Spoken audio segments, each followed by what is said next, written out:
Something hit the door with inhuman force. It wasn't a palm. It sounded like a whole person had been thrown into the wall. Hi, I am Lena. It happened to me about 10 years ago.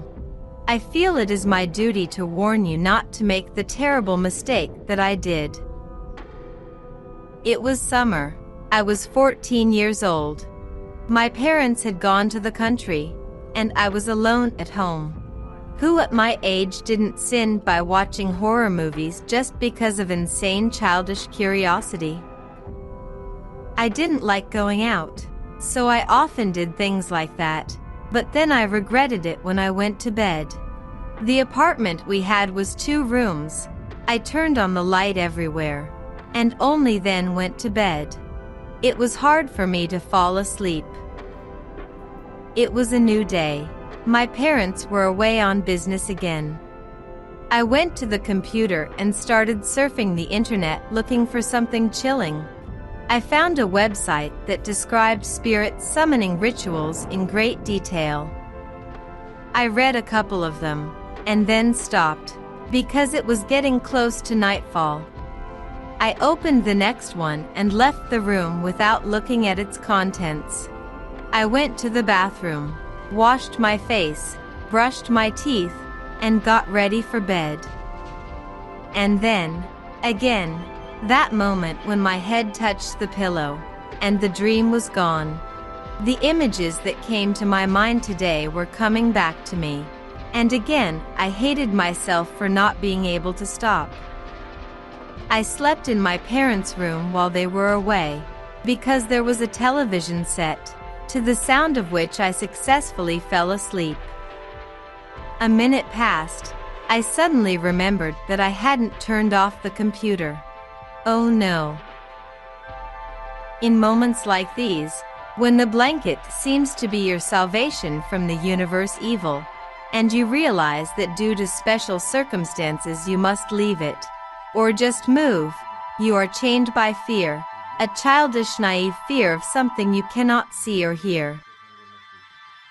Lying in thought for 5 minutes, I overcame myself and with difficulty left my parents' bedroom, headed straight down the corridor toward my room. The monitor was out due to a lack of activity. I wiggled my mouse, and oh shit, again I forgot to minimize the browser, and chilling my blood and soul, the scary face of a monster spread across the screen. I tried to close the tab, but it would not budge. I was seized by an animal fear.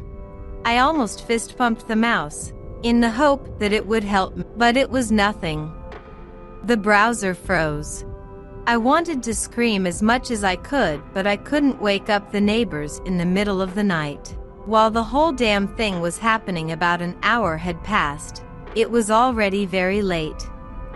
The idea of unplugging the computer came into my head. I didn't care whether it would break or not. My fix was to get rid of the image on the screen. I am terrified of the dark, and then I pull the plug, turn off the computer and find myself in complete darkness, without even a hint of light. I stood there for 2 minutes, and then I rushed out of the room, slamming the door behind me. That's what saved me. As soon as I made this saving step, something with inhuman force hit the door. It was not a palm. It sounded as if the whole person was thrown into the wall. I passed out. My mother woke me up in the morning. Everything around me was spinning. I didn't understand anything. The medical staff were fussing over me. The investigator was in the house. I blacked out again.